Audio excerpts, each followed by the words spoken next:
Intro میں نے بہت ساری چیزیں آپ کے سامنے پیش کی ہیں، خاص طور پہ کیونکہ ایجوکیشن سسٹم کے اوپر اوور آل بہت زیادہ تنقید کی جا رہی ہے آج کل، اور وہ ریلیونس بھی کھوتی جا رہی ہے، کیونکہ خاص طور پہ مائکروسافٹ اور ان جیسی دیگر کمپنیز نے، جو بڑی بڑی کمپنیز ہیں اس دنیا کی، بڑی ایک اکنامک اپنے پاس رکھتی ہیں، انہوں نے اپنی جاب فلٹر میں سے بھی ان شکوں کو نکال دیا کہ کسی نے میٹرک کیا ہے، کسی نے کوئی دوسرا نظام کیا ہے. تو آج کا ایجوکیشن سسٹم آپ کیا لگتا ہے کہ کوئی ریلیونس ہے ابھی تک اسکولز کی اس معاشرے میں؟ بسم اللہ الرحمن الرحیم. ولید، بہت بہت شکریہ آپ کا کہ تعلیم اور تربیت اور ہنر زندگی اتنے اچھے اور خوبصورت موضوع پہ آپ نے اس پروگرام کو کنڈکٹ کیا ہے. دیکھیے، تعلیم کا ایک اپنا نظریہ اپنی جگہ ہے، اس کے ساتھ ساتھ پھر اس کا نظام ہے. تعلیم کے بارے میں کوئی یہ دو رائے نہیں ہے کہ تعلیم کی بنیاد جو ہے وہ شخصیت کی تعمیر اور ایک اچھا معاشی مستقبل محفوظ کرنے کے لیے تعلیم کا اہتمام معاشروں میں ہوتا رہا ہے اور ہو رہا ہے. اس کے بعد پھر آتی ہے بات نظام کی. اب اس نظام کے بہت سارے کمپوننٹس ہوتے ہیں. نصاب ہے، اس میں طریقہ تدریس ہے، اس میں اسکولز ہیں، ان کے پروسیجرز ہیں، پریکٹسز ہیں. تو فلاسفیکلی تو کوئی دو رائے نہیں ہے کہ تعلیم جو ہے وہ برائے تربیت بھی ہے، اور تعلیم برائے جو ہے وہ ایک معاشی مستقبل کی حفاظت بھی ہے. اب جو ہمارے ہاں اعتراض آتا ہے وہ دیکھیے، ابتدائی تعلیم اور ایک جنرل ایجوکیشن جو ہے وہ بچے کی آداب، اس کی سافٹ اسکلز، اس کی شخصیت سازی کے لیے، اس کی عادت و اطوار کے لیے، اس کے شعور کے لیے ضروری ہے. اس کے بعد ہوتا ہے ورکیبل لائف کے لیے، ورک لائف کے لیے اس کو ورکیبل کرنا یا امپلائیبل کرنا. جو آپ نے بات کہی، یہ بالکل بہت ہی حساس معاملہ ہے کہ ہم کہاں فیل ہو رہے ہیں یا کہاں کون سی چیز کو مس کر رہے ہیں کہ جنرل ایجوکیشن دے رہے ہیں لیکن جنرل ایجوکیشن کے بعد پھر اس کو ورک لائف کے ساتھ کنیکٹ نہیں کر پا رہے. اب اس کی بڑی وجہ یہ ہے کہ ہمارے نظام میں کچھ ایسا ڈگری کا رواج رہا. بالکل آپ کی بات صحیح ہے کہ جس میں آہستہ آہستہ ہم اسکل سے دور ہوتے چلے گئے. ہونا یہ چاہیے تھا کہ جیسے جیسے بچے اپنی ابتدائی اور ثانوی تعلیم کو مکمل کر رہے ہیں، ان کو کسی نہ کسی ورک اسکل سے آگاہ کرنا تھا، اس پر اس کو ٹرین کرنا تھا. اور ایک ووکیشنل لیول ہوتا ہے، ایک ٹیکنیکل لیول ہوتا ہے، ایک پروفیشنل لیول ہوتا ہے. بدقسمتی سے پاکستان میں کیا ہوا کہ یہ دہائیوں کا مسئلہ ہے، آج کا معاملہ نہیں ہے کہ چھوٹے سے چھوٹے بچے کو بھی جب ماں باپ نے داخل کروایا تو اس کو بتایا گیا کہ ڈاکٹر بننا ہے یا انجینئر بننا ہے. یعنی وہ پروفیشنل ڈگری تک چلے گئے، بیچ سے ٹیکنیکل کو اور ووکیشنل کو نکال دیا. دنیا میں کوئی قوم ترقی نہیں کر سکتی جب تک اس میں ووکیشنل اور ٹیکنیکل ایجوکیشن کو فروغ نہ دیا جائے، اس کو سپورٹ نہ کیا جائے اور اس کی حوصلہ افزائی نہ کی جائے. بے شک. اچھا، اس میں ایک اور سوال یہ بنتا ہے کہ اسٹوڈنٹس، خاص طور پہ اسکولس پاکستان میں جو سندھ میں، کراچی میں، جو میرا بھی خود کا بھی ایکسپیرینس رہا ہے، یہ ڈیمانڈ کرتے ہیں کہ آپ جو ہے اپنے بچے کو 3 سال کی عمر میں، 2.5 سال کی عمر میں داخلہ کروائیں. حالانکہ تمام جو تحقیقی ادارے ہیں ان کے مطابق یہ انتہائی مضر صحت ہے بچوں کے لیے، ان کی مینٹل ہیلتھ کے لیے، ان کی سیلف ریگولیشن کے لیے. اس حوالے سے آپ کا ادارہ کوئی کام کر رہا ہے؟ دیکھیے، بات یہ ہے کہ بالکل تحقیق صحیح ہے کہ 6 سال کی عمر تک تمام ماہرین نفسیات متفق ہیں اس بات سے کہ بچے کی شخصیت بہت تیزی سے گرو کر رہی ہوتی ہے، اور اس کا تقریباً ذہن بھی 95% سے زیادہ جو ہے وہ مکمل ہو جاتا ہے، اس کی تشکیل ہو جاتی ہے. اور اس کو وہ 2 حصوں میں بانٹتے ہیں. ایک کلاس 1 یعنی ایئر 1 سے لے کے ایئر 3 تک، اور پھر 3 سے 6 سال کی عمر تک. ٹھیک ہے، یہ بہت ہی مطلب حساس اور بہت نازک عمر کا حصہ ہوتا ہے جس میں بچہ اپنے اندر بہت کچھ جذب کر رہا ہوتا ہے. پہلے لاشعوری طور سے 3 سال، اور پھر اس کا کانشیس مائنڈ جو ہے وہ ٹرین ہو جاتا ہے، اور 3 سے 6 سال وہ کر رہا ہوتا ہے.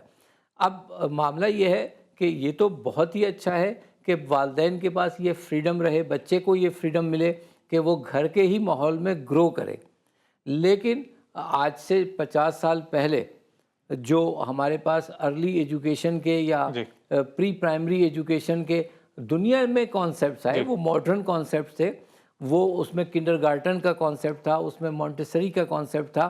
یہ وہ ایکسپرٹس تھے جنہوں نے بہت ہی ابتدائی عمر کے لیے جو ہے چیزوں کو ڈیزائن کیا۔ اب وہ ماڈلز جو ہے وہ پروپیگیٹ ہوئے پوری دنیا میں، اور بہت سارے ملکوں میں وہ لے لیے گئے۔ ہمارے ہاں پاکستان میں بھی مقبول ترین نظاموں میں کنڈر گارٹن کا بھی ہے اور مونٹیسری ٹیچنگ میتھڈس بھی ہیں، جو کہ اسپیشلی ڈیزائنڈ ہیں اس چھوٹی عمر کی کے بچوں کے لیے، کہ لیکن ایک سے ظاہر ہے آج کل کی تحقیق کے مطابق تو پھر وہ آبسلیٹ ہوتا جا رہا ہے، تو اس حوالے سے ظاہر ہے چینجز بھی لانی پڑیں گی۔ نہیں، اس میں عرض کر دیتا ہوں آپ سے کہ اگر اس کے تقاضوں کے حساب سے، بچوں کی چائلڈ ڈیولپمنٹ کے اور نفسیات کے تقاضوں کے حساب سے، اگر آپ کوئی بھی ڈے کیئر بناتے ہیں، کوئی بھی نرسری سینٹر بناتے ہیں، کوئی بھی پری اسکول سینٹر بناتے ہیں، کوئی بھی کنڈر گارڈن ڈیولپ کرتے ہیں، تو بالکل وہ معاملہ بہت اور زیادہ اچھا ہو سکتا ہے۔ یعنی ٹرینڈ مدرس تو ہمارے معاشرے میں اتنی زیادہ نہیں ہے، لیکن ٹرینڈ ٹیچرز جو ہیں، ٹرینڈ ڈائریکٹریسز جو ہیں، وہ بچوں کو بہت اچھا ہینڈل کر سکتی ہیں۔ خوب، بہت شکر گزار ہوں، مگر اس میں ظاہر ہے میں اس حوالے سے یہ ضرور پوچھنا چاہوں گا، ایک اور بار ایک چھوٹا سا بریک لیں گے ناظرین، مگر بریک کے بعد واپس آئیں گے کہ 6 سال سے کم عمر کے حوالے سے بہت واضح طور پہ تمام اسٹڈیز بتا رہی ہیں کہ بچوں کا داخلہ کروانا بچوں کی صحت کے لیے اور مینٹل ہیلتھ کے لیے اور سیلف ریگولیشن کے لیے ٹھیک نہیں ہے۔ ایک چھوٹا سا بریک لیں گے، بریک کے بعد دوبارہ حاضر ہوں گے، سید حیدر علی صاحب سے بھی گفتگو کریں گے اور صاحبزادہ امانت رسول صاحب سے بھی کچھ سوالات ہیں وہ کریں گے۔ ایک چھوٹا سا بریک، ناظرین کہیں نہیں جائیے گا۔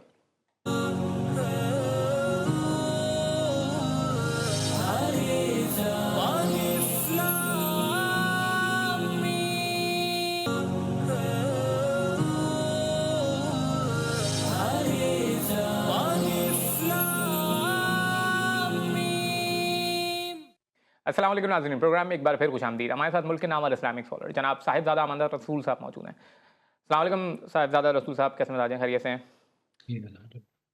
سر آپ سے سوال جی یہ ہے کہ الحمدللہ۔ تعلیم کو تجارت بنانے کے حوالے سے جو ہمارے معاشرے میں ٹرینڈ چل رہے ہیں، پرائیویٹ اسکولز بھی ایسا کر رہے ہیں، فیس بھی ایسی لے رہے ہیں، آپ کو لگتا ہے کہ تعلیم کو تجارت بنایا جا سکتا ہے؟ کیا اسلام کے اندر اس کی کوئی صورت موجود ہے؟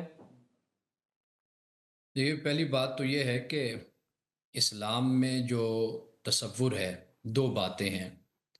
ایک وہ تعلیم، وہ علم ہے کہ جو بنیادی اقدار اور ویلیوز سے متعلق ہے، اور دوسری صورت یہ بنتی ہے کہ جو ہم کسی کو کچھ سکھاتے ہیں، کچھ بتاتے ہیں، تو وقت دینے کا ایک معاوضہ ہوتا ہے، آپ کی خدمات کا ایک معاوضہ ہوتا ہے، تو اس کے لینے میں اور اختیار کرنے میں کوئی حرج نہیں ہے۔ اس میں کوئی شک نہیں ہے کہ آپ کوئی ادارہ قائم کرتے ہیں، وہاں پر اساتذہ ہوتے ہیں، وہاں پر وہ وقت دیتے ہیں، وہاں کے اخراجات معاملات سارے ہوتے ہیں، لیکن اصل جو سوال ہے نا، جو جس پر ہم بات ہمیں کرنی چاہیے، وہ یہ ہے کہ جدید دنیا میں آج جب ہم بات کرتے ہیں تو یہاں پر دنیا میں ایسا ہوتا ہے کہ جو ریاست ہوتی ہے وہ اس کی ذمہ دار بنتی ہے۔ ہمارے ہاں جو صورتحال بنی ہے وہ یہ ہے کہ آئین پاکستان میں، کانسٹیٹیوشن میں تو یہ موجود ہے کہ ریاست کے ذمہ تعلیم ہوگی، لیکن آپ دیکھ لیجئے کہ ریاست نے کبھی بھی اس ذمہ داری کو بہترین طریقے سے قبول نہیں کیا اور نہ اختیار کیا ہے۔ تو یہ جو پرائیویٹ اسکولوں کی طرف جب لوگ جاتے ہیں تو اس کی بنیادی وجہ یہی ہوتی ہے کہ ریاست نے اپنی ذمہ داری کو پورا نہیں کیا۔ اگر ریاست اس پورے نظام کو، تعلیمی نظام کو اور اس کو کنٹرول کرے، اور صرف یہ نہیں ہے کہ صرف تعلیم کی ذمہ داری ہوتی ہے، بلکہ ریاست کی ذمہ داری معیار کی نگرانی بھی ہوتی ہے، نصاب کے بارے میں بھی ہوتی ہے، اساتذہ کی تربیت بھی ہوتی ہے، اور سب کے لیے مساوی حقوق مہیا کرنا یہ بھی ریاست کی ذمہ داری ہوتی ہے۔ جب ریاست اپنی ذمہ داری ادا نہیں کرے گی تو پھر اس کے بعد ایسی صورتحال پیدا ہوگی کہ جو ہمارے ہاں نظر آتی ہے۔ اچھا، پہلی بات یہ ہے کہ جب ہم تعلیم کی بات کرتے ہیں تو تعلیم کے حوالے سے بھی ہمارا کچھ کنسیپٹ کلیئر ہونا چاہیے۔ تعلیم کا اصل جو مقصد ہوتا ہے وہ یہ ہوتا ہے کہ انسان اس چیز کو ایکسپلور کرتا ہے، ایک طالب علم، کہ اس کو کس شعبے کے لیے یا کس کام کے لیے اس کو بنایا گیا ہے، اس کو پیدا کیا گیا ہے۔ یہ در حقیقت تعلیم کا کام ہوتا ہے۔ یعنی میں اگر تعلیم لے رہا ہوں کسی اسکول میں یا اس سے پہلے، تو ہمارے ہاں تو ابھی آپ نے یہ بات کی ہے نا کہ چھوٹے ابتدائی طور پر ہی بچے کو ابھی 3 سال کا ہے تو اس کو اسکول میں ڈال دیا جاتا ہے۔ دنیا میں ایسا ہوتا ہے کہ بچے کم عمر ہیں، چھوٹے ہیں، تو وہ ضرور جاتے ہیں، لیکن وہاں پر جو ماحول ہوتا ہے نا، وہ اتنا دوستانہ ماحول ہوتا ہے اور اتنا اچھا ماحول ہوتا ہے کہ بچہ گھر جانے پہ روتا ہے اور اسکول جانے کے لیے وہ بے چین رہتا ہے۔ یعنی مثال کے طور پر ڈنمارک میں رہا ہوں، تو وہاں پر یہ صورتحال ہوتی تھی کہ بچوں کو مڈ کے ذریعے سے، کھلونوں کے ذریعے سے اور تفریح کے ذریعے سے ان کو تعلیم دی جاتی تھی، ان کی تربیت کی جاتی تھی۔ ہمارے ہاں جو اسکول کا ماحول ہوتا ہے وہ اتنا خوفناک ہوتا ہے کہ بچہ ویسے ہی ڈر جاتا ہے۔ یعنی میں آپ کو مثال دوں کہ جب ہم وہاں سے آئے تو جو میرا بڑا بیٹا تھا، تو ہم نے بڑا اچھا اسکول لاہور میں دیکھا، تو ہم نے اس میں اس کو چاہا کہ بھئی تعلیم حاصل کرے، پھر وہاں سے 1-2 سال کی تیاری کر کے وہ ایک اچھے اسکول میں اس کا ایڈمیشن ہو۔ اب وہ 3-4 سال کا بچہ ہے، تو اس کا جو مطالعہ پاکستان کہہ لیجئے یا ایک جو سبجیکٹ ہوتا ہے سوشیالوجی کہہ لیجئے، وہ اتنی موٹی کتاب ہمیں پکڑا دی گئی اور کہا گیا کہ یہ جو 2-3 سال کا بچہ ہے، اس کو یہ یاد کروانی ہے آپ نے کتاب، جس میں اسلام کی باتیں بھی تھیں، جس میں موسم کے بارے میں بھی تھا، پاکستان کا جغرافیہ بھی تھا، بر صغیر کے بارے میں بھی تھا، بڑے مختلف سوالات، ڈھیر سارے سوالات کہ جی اس بچے کو اب آپ نے یہ یاد کروانے ہیں۔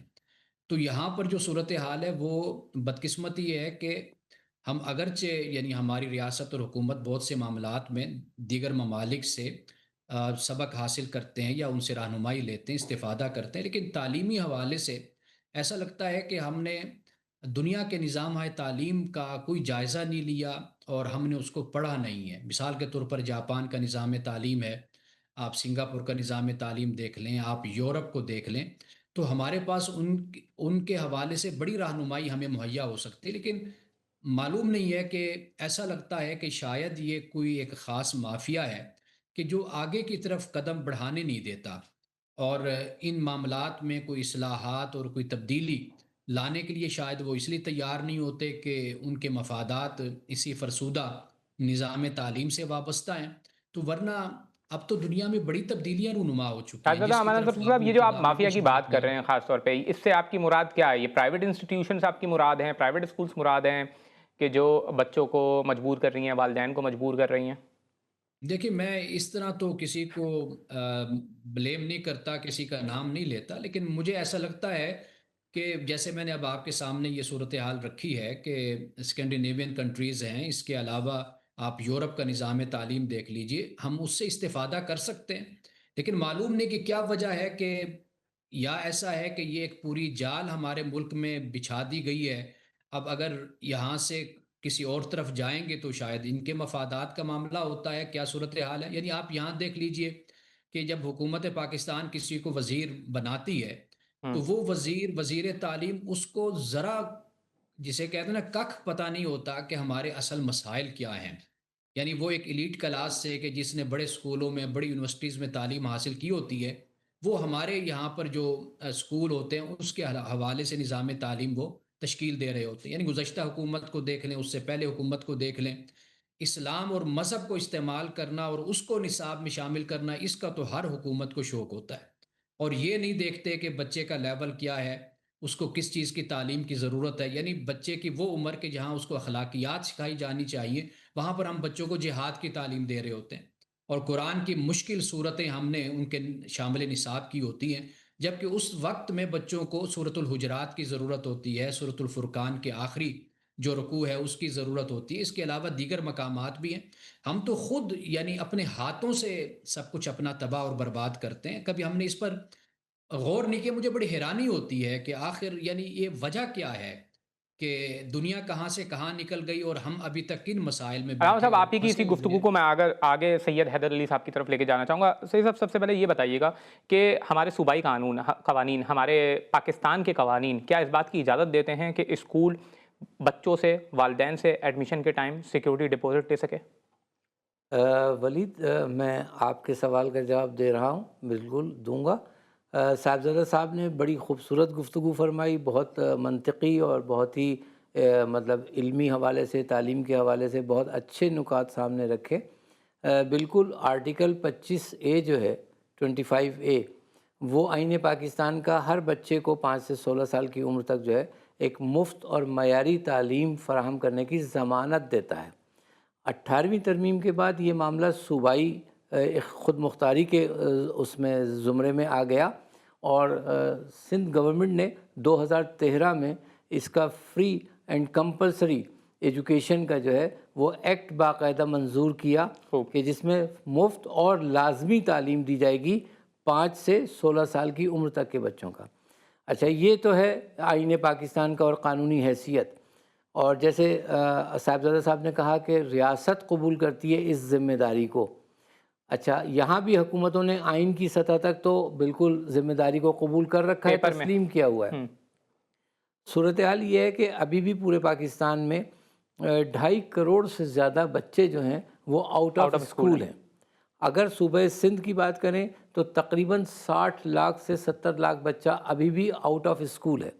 سندھ کے سرکاری اسکولوں میں تقریباً 50 لاکھ سے کچھ زیادہ بچے تعلیم حاصل کر رہے ہیں۔ سندھ کے پرائیویٹ اسکولز میں 40 لاکھ سے زیادہ بچے جو ہے وہ تعلیم حاصل کر رہے ہیں۔ تو پرائیویٹ ایجوکیشن کا اتنا بڑا ڈومین ہے، اتنا بڑا پورشن ہے جو وہ اس ریسپانسبلٹی کو لے رہے ہیں۔ جہاں تک ان کی فیسز کا تعلق ہے، جیسے صاحبزادہ صاحب نے فرمایا کہ جو اخراجات ہیں جو ان میں وقت دیا جا رہا ہے، یقیناً اس کے اگر وہ انڈیپینڈنٹ اسکول ہے جس کو کہیں سے کوئی امداد نہیں ملتی تو وہ بچوں کی فیس ہی سے اپنے تمام معاملات کو چلاتا ہے۔ اور اسی طریقے سے جو صاحبزادہ صاحب نے فرمایا ماحول کا، بنیادی طور پہ معاملہ ابتدائی تعلیم میں جو ہے نا وہ ہم نے غلطی کر لی، اور چونکہ ہم یعنی تیسری دنیا کے ممالک میں شمار ہوتے ہیں تو ہمارے ہاں کچھ احساس کمتری تھا کہ بچوں کے لیے والدین نے ایک اسٹینڈرڈ جو ہے وہ بہت زیادہ سیٹ کر لیا، اور جو صاحبزادہ صاحب نے فرمایا کہ جو ابتدائی عمر تھی اخلاقیات کی، آداب کی، تربیت کی، اس کو ہم نے مس کر دیا۔ یعنی جس عمر میں ہم نے بچوں کو خوش رکھنا تھا 6 سال کی عمر تک، ہم نے وہیں سے جو ہے جب تک بچہ گھر میں ہے تو ماں باپ اس کو بہت یعنی خوشی جو ہے ہر چیز کی تربیت دیتے ہیں، لیکن جو ہی وہ بچہ اسکول کے حوالے کرتے ہیں تو وہ اس سے توقع کرتے ہیں کہ فوری طور سے اسے پڑھنا بھی آ جائے، فوری طور سے اسے لکھنا بھی آ جائے، فوری طور سے اس کو بہت کچھ جو ہے وہ یاد ہو جائے۔ تو یہاں معاملہ جو ہے، اور جو باہر ترقی یافتہ ممالک ہیں ان کا فرق ماحول کا ہے۔ وہ قبول کیے ہوئے ہیں کہ 3 سے 4 سال کے 6 سال کے بچے کو جب ہم لائیں گے کسی لرننگ سینٹر میں تو صرف اور صرف اس کو جو ہے وہ کھیل کود کے ذریعے، تفریح کے ذریعے اور پریکٹیکل ایکسرسائزز کے ذریعے جو ہے اس بچے کو گرو کریں گے۔ اچھا، لیکن ہمارے ہاں جو ہے بدقسمتی سے وہ اس پری پرائمری کے تصور کو جو ہے وہ لکھائی پڑھائی سے مشروط کر دیا گیا ہے۔ میں آپ سے پوچھنا یہ چاہ رہا تھا کہ کیا security deposit schools, private schools زبردستی لے سکتے ہیں والدین سے اور بچوں سے؟ یہ سوال آپ کا بہت ریلیونٹ ہے۔ اسکول کی جو بھی فیسز ہیں، ہمیں تمام منظور شدہ جو بھی اسکول کو فیسیں یعنی الاؤ کی جاتی ہیں یا اپروو کی جاتی ہیں، وہ اس فیس جو ہے اسکول لے سکتے ہیں۔ لیکن ایز فار ایز جیسے پرٹیکولر ہیڈ میں آپ نے کہا سیکورٹی ڈپازٹ کا، تو میں نہیں سمجھتا کہ اس کی کوئی سینس یا اس کا کوئی لاجک بنتا ہے، اس لیے کہ بچہ ہے، اس کی ایڈمیشن فی ہے، اس کے اینول چارجز ہیں، اس کی منتھلی فی ہے، تو یہ گڈ انف ہوتی ہے۔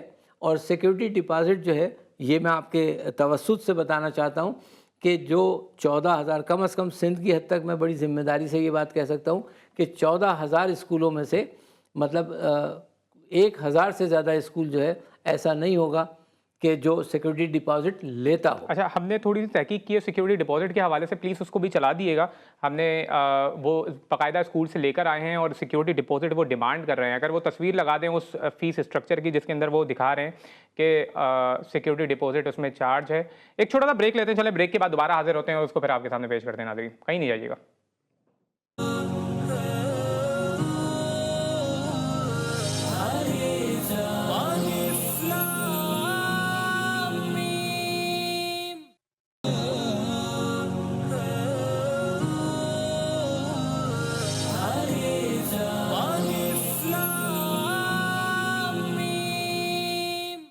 السلام علیکم ناظرین، پروگرام میں ایک بار پھر خوش آمدید۔ آج بہت ہی خوبصورت گفتگو چل رہی ہے، بہت ہی اہم موضوع کے پر چل رہی ہے جو ہم سب سے تعلق رکھتا ہے، اور وہ ہے پرائیویٹ اسکولز میں جو لی جانے والی غیر قانونی فیسز ہیں ان کا جو رجحان بڑھتا جا رہا ہے ہمارے معاشرے میں، اور خاص طور پہ اب کیونکہ یہ سیزن ایڈمیشنز کا ہی سیزن ہے اور اس کے اندر بچوں کو فورس کیا جا رہا ہے، والدین کو فورس کیا جا رہا ہے کہ وہ اسکول میں بچوں کا داخلہ کروانے کے وقت ایڈمیشن فیس بھی دیں، ٹیوشن فیس بھی دیں، اور پھر اس کے ساتھ ساتھ ایک سیکیورٹی ڈپازٹ نام کی ایک نئی بلا آئی ہے جس کو وہ بچوں کو لینے پر مجبور کر رہے ہیں، اور اس کو دیے بغیر وہ ایڈمیشن بھی نہیں دے رہے ہیں۔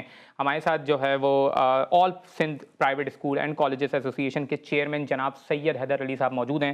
میں چاہتا ہوں کہ وہ جو ہم نے ایک فیس اسٹرکچر، جو اس اسکول ایک بہت ہی معروف اسکول ہے، اس کے فیس اسٹرکچر کی ایک ہمارے سامنے تصویر بھی موجود ہے جو وہ ڈیمانڈ کر رہے ہیں پیرنٹس کے ساتھ، میں چاہتا ہوں وہ چلا بھی دیں تاکہ ہم اسے دیکھ بھی لیں، اور ساتھ ساتھ ہم جناب سید حیدر علی صاحب سے پوچھنا چاہ رہے ہیں کہ کیا یہ سیکیورٹی ڈپازٹ لینا اللیگل ہے؟ جی، سیکیورٹی ڈپازٹ کی ہمارے قانونی جو فیسیں ہمیں منظور کی جاتی ہیں اس میں کہیں کوئی گنجائش نہیں ہے، اور میں جیسے آپ سے عرض کر رہا تھا کہ سندھ میں 14,000 پرائیویٹ اسکولز ہیں، اور 90% سے زیادہ جو پرائیویٹ اسکولز ہیں وہ 1,000 روپے ماہانہ سے لے کر 8,000 روپے ماہانہ تک فیس چارج کرتے ہیں، اور ان میں کوئی ایسی جو ہے وہ فی نہیں ہوتی ہے بہت خوب۔ جو غیر منظور شدہ ہو یا کوئی غیر منطقی بات ہو۔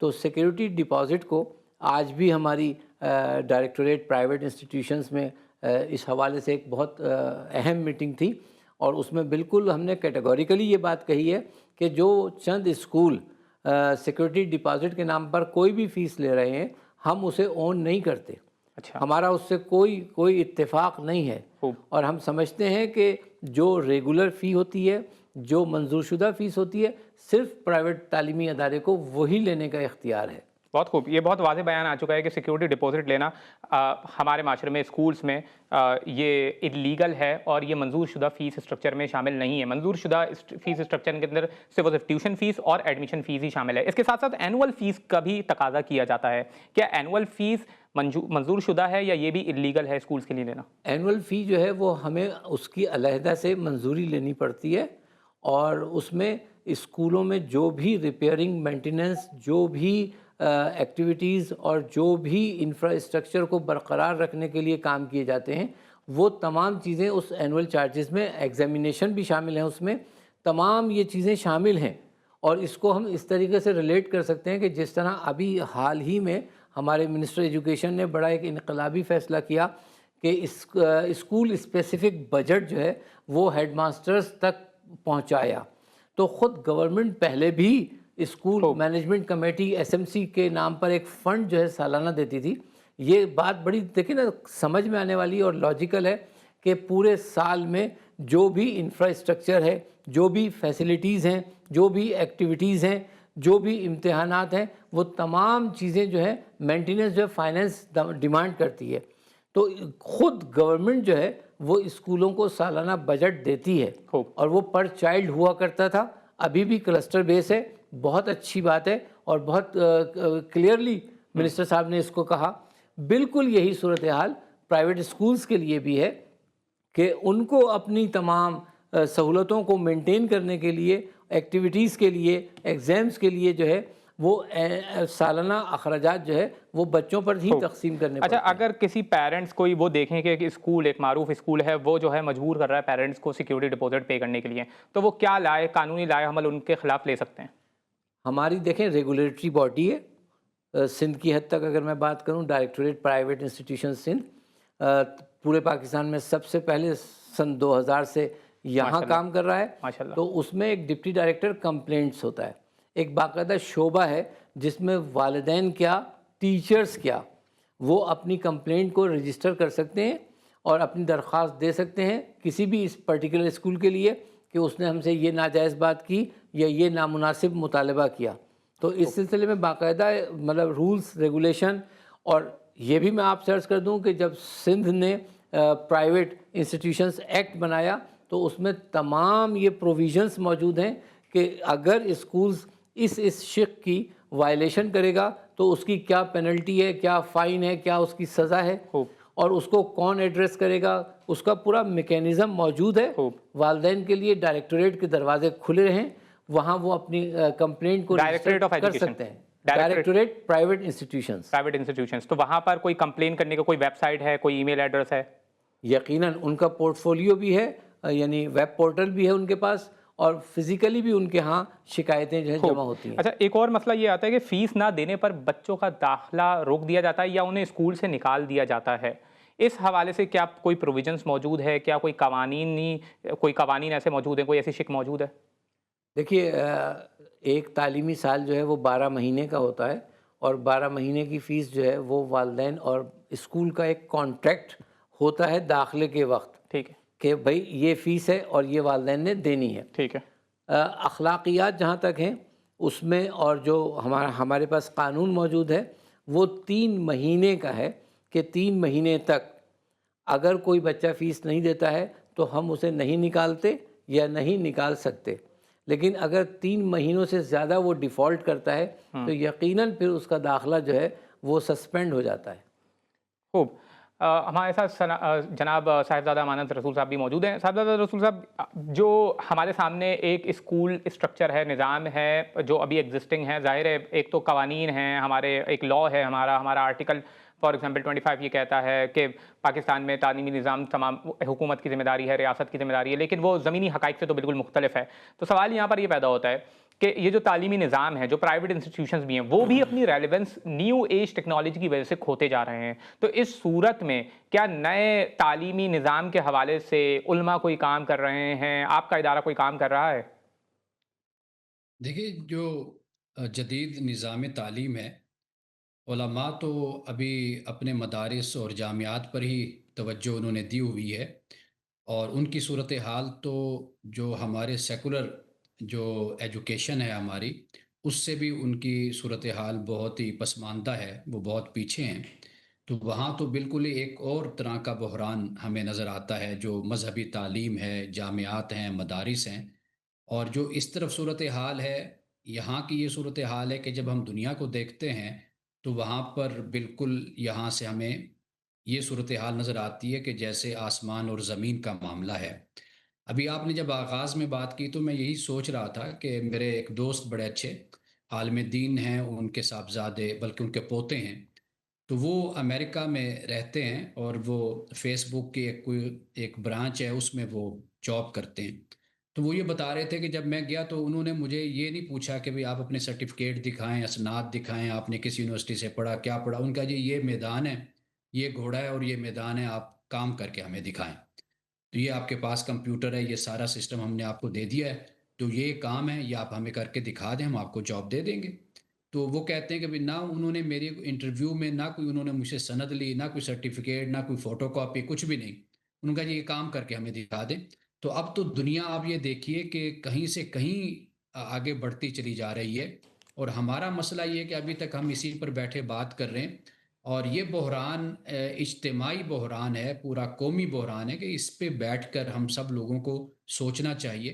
ہمارا ادارہ در حقیقت وہ اس طرح جو ایک کنونشنل ایجوکیشن جس کو کہتے ہیں، ایک روایتی طریقہ، وہ ہمارا نہیں ہے. ہمارا مثال کے طور پر کل تدبر کیمپ تھا، تو اس میں 100 سے زیادہ اسٹوڈنٹ مختلف یونیورسٹیز کے ہمارے پاس آئے ہوئے تھے، اور سارا دن انہوں نے ہمارے ساتھ گزارا. تو ہمارا کام تو یہ ہے کہ ہم پڑھے ہوئوں کو پڑھاتے ہیں، یعنی ان کی ماشاء اللہ، تربیت کرتے ہیں، ان کی تعلیم کرتے ہیں، ماشاء اللہ، اخلاقیات کے حوالے سے، ان کے رویوں کے ماشاء اللہ. حوالے سے، سیوک سینس کے حوالے سے. ہمارا اصل یہ مشن ہے اور یہ کام ہے. بنیادی طور پر نظام تعلیم جو ہے، یہ اب آپ نے جتنی باتیں بھی بیان کی ہیں اور سید حیدر علی صاحب نے بیان کی ہیں، اس میں اگر آپ غور کریں گے نا تو آپ کو جو سب سے بڑا مسئلہ نظر آئے گا وہ یہ ہے قوانین کی ایپلیکیشن، اس کا اطلاق اور اس کی عمل درآمد اس کو کرانا. یہ ہمارے ہاں بنیادی طور پر یہی سب سے بڑی کمزوری ہے. قوانین تو اتنے ہم نے بنا رکھے ہیں، شاید ہم یورپ سے بھی پیچھے نہ ہوں اور انفارچونیٹلی. دنیا سے پیچھے نہ ہوں، لیکن بدقسمتی یہ ہے کہ اس کی جو امپلیمنٹیشن ہے وہ سب سے بڑا مسئلہ ہمارے ہاں ہے. قوانین تو آپ کو مل جائیں گے، اب یہ جتنی کمزوریاں اور جن کی طرف آپ اشارہ کر رہے ہیں، آپ مجھے بتائیے کہ ریاست کہاں سوئی ہوئی ہے، حکومت کہاں پر ہے، آخر یہ ان پر عمل کیوں نہیں خاص طور ہوتا. پہ اب تو سول سوسائٹی ہی اس حوالے سے کچھ کر سکتی ہے. بہت ہی خوبصورت صحیح اشارہ آپ نے کیا ہے. سید صاحب، آپ سے صرف 2 سوالات ہیں تاکہ اس حوالے سے جو سننے والے ہیں ان کی تشفی ہو سکے. ایک یہ کہ کچھ اسکولس اسٹیشنری خاص وینڈر سے لینے کے اوپر مجبور کرتے ہیں کہ آپ اسکول سپلائز جو ہے ہمارے خاص رجسٹر وینڈر سے لیں گے. کیا اسکول پیرنٹس کو اور اسٹوڈنٹس کو مجبور کر سکتے ہیں کہ آپ ہمارے چوز کیے ہوئے وینڈر سے ہی سامان لیں گے, کہیں اور سے نہیں لیں گے؟ دیکھیے اس میں ایک ہے ہماری بچوں کی تعلیم اور پھر اس تعلیم کے جو لوازمات ہیں اس سے جڑے ہوئے کاروبار. یہ میں سمجھتا ہوں کہ ایک بڑی کامن غلطی ہے, غلط فہمی ہے کہ جو ہم دونوں چیزوں کو ملا دیتے ہیں. ٹھیک ہے, ہم بار بار اس بات کی وضاحت کرتے ہیں کہ اسکولوں کا تعلق جو ہے کتابوں سے, کاپیوں سے یا اسٹیشنری سے یا یونیفارم سے نہیں ہے, وہ الگ بزنسز ہیں. ٹھیک ہے, اگر اسکول کی اپنی کوئی ٹک شاپ موجود ہے, اپنا کوئی وہاں فیسلٹی موجود ہے, تو ون ونڈو فیسلٹی میں وہاں سے اس کو وہ چیزیں بھی ملتی ہیں. بک لسٹ جو ہے وہ شائع کی مگر وہ مہنگا بیچتے ہیں, کیا یہ اللیگل ہے یا لیگل ہے؟ میں گزارش کر دیتا ہوں, یہ جو بک لسٹ ہے ہم جب پبلک یعنی بچے کو مل گئی تو اس کے بعد وہ کسی بھی بک شاپ سے بکس تو لے سکتا ہے.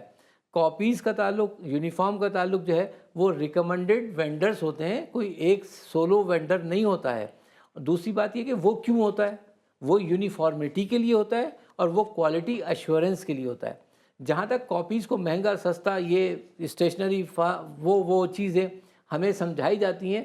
ہر چیز میں آپ بھی سمجھدار ہیں کہ اتنی زیادہ ورائٹیز آ گئی ہیں کہ اگر ہم ایک 100 روپے والی کاپی ہے اس کا مقابلہ 300 روپے والی کاپی سے نہیں کر سکتے. اس کی کوالٹی, اس کا جو پیپر ہے وہ بہت ڈفرینٹ ہوتا ہے. تو جیسے سی پی پی نے بھی ایک آرڈر کیا تھا اور ان کے خلاف ایکشن بھی لیا تھا پرائیویٹ اسکولس کے خلاف کہ وہ مجبور کر رہے تھے کہ خاص اسٹیشنری اور سپلائی وینڈرز کے پاس وہ نہیں کر سکتے, یہ جو ہے قانوناً جرم ہے. تو کیا آپ کو لگتا ہے یہ کمپٹیٹو کمیشن آف پاکستان کا یہ ڈومین ہی نہیں ہے, نہ وہ انٹرفیئر کر سکتا ہے. اس کا تو ایک جو فیئر کمپٹیشن ہے, جو ایک فیئر ٹریڈ ہے, اس کو دیکھنا, اس کو آبزرو کرنا ہے. اس کا کوئی عمل دخل اس طرح سے نہیں تھا کہ وہ مارکیٹ کا جو وزن ہے یا بوجھ ہے وہ لا کر پرائیویٹ اسکولز پہ لاد دے. اور یہی وجہ ہے کہ ان کو اپنا موقف بھی پیچھے واپس لینا پڑا اور اپنے آپ کو بھی پیچھے قدم پہ لے جانا پڑا. فیس انکریز کے حوالے سے آخری سوال ہے آپ سے کہ اسکولز کتنا ہر سال کتنی % فیس انکریز کر سکتے ہیں؟ جی, اس وقت جو موجودہ قوانین ہیں سندھ کی حد تک, دوسرے صوبوں میں تھوڑی سی زیادہ ہے, لیکن سندھ میں سالانہ 5% تک جو ہے وہ فیسوں میں اضافہ کیا جا سکتا ہے قانونی طور پر. اور اگر اس سے زیادہ کیا جائے تو پھر؟ اس سے زیادہ کیا جائے تو اس کا بھی ایک قانون موجود ہے, اور وہ یہ ہے کہ 3 سال تک ہر اسکول پابند ہے قانونی طور پر کہ وہ 5% کے حساب سے ہی سالانہ فیس بڑھائے گا. 3 سال کے بعد اگر وہ سمجھتا ہے کہ یہ اخراجات اور معاملات جو ہے وہ اب اس طرح سے نہیں چلتے, تو اس کی پوری جسٹیفیکیشن اسے ریگولیٹری باڈی کو دینی پڑتی ہے, رجسٹریشن اتھارٹی کو دینی پڑتی ہے. ہم وہ جمع کراتے ہیں اس جسٹیفیکیشن کو, ان کی ٹیمز آتی ہیں, انسپیکشن ہوتی ہے. اگر وہ مطمئن ہوتے ہیں تو پھر ہماری بیس فی میں جو ہے وہ معقول اضافہ جو ہے وہ خود منظور کرتے ہیں. لیکن قانونی طور پر 3 سال تک ہم وہی 5% سالانہ کے حساب سے فیس میں اضافہ کر سکتے ہیں یا کرتے ہیں. اس سے زیادہ کرنا جائز نہیں ہے. اس سے زیادہ جو لوگ کرتے ہیں, پھر وہی بات کہ ہر شعبے کی طرح کچھ یہاں بھی غلط پریکٹسز ہوتی ہیں اور اتنا بڑا سیکٹر ہے, لیکن 90% سے زیادہ اسکولز جو ہیں, میں آپ کی توسط سے یہ بالکل ذمہ داری سے بات کہہ رہا ہوں کہ وہ بہت زیادہ جو ہے وہ کسٹمائز کرتے ہیں اپنی فیس. ایون دو اگر کسی اسکول کی فیس 5,000 روپے بھی ہے تو وہ بھی بچوں کو جو ہے, تمام بچوں میں سے بہت سارے بچوں کو جو ہے وہ کسٹمائز کرتا ہے پیرنٹس کی ریکویسٹ پر, سبلنگ ڈسکاؤنٹ میں, ٹیچرس ڈسکاؤنٹ میں, تمام چیزیں یہ بہت اچھے سے مینیج ہوتی ہیں. پرائیویٹ اسکولز کا اور پیرنٹس کا ایک خوبصورت رشتہ ہے, اور یہ رشتے کو ہم کہتے ہیں پارٹنرشپ. ٹھیک ہے, اور بنیادی طور پر ہمارا عقیدہ اور ماننا یہ ہے کہ چونکہ پرائیویٹ اسکولز انڈیپینڈنٹ ہیں تو یہ پیرنٹس جو ہے یہ ہمارے پیٹرنز ہیں, انہیں کی سرپرستی میں جو ہے وہ کوئی بھی پرائیویٹ اسکول ہو وہ چلتا ہے. خوب لیکن بس مسئلہ یہی ہے کہ پرائیویٹ اسکولس اور پیرنٹس کے درمیان جو اب ناچاکیاں ہونے لگی ہیں، اور خاص طور پہ اس قسم کا اللیگل کام کہ زیادہ سیکیورٹی ڈپازٹ کے نام پر یا کسی اور چیز کے نام پر ناجائز فیس لینا اس رشتے کو خراب کر دیتا ہے، اور جس کی وجہ سے ظاہر ہے پھر ایسے معاملات ہوتے ہیں۔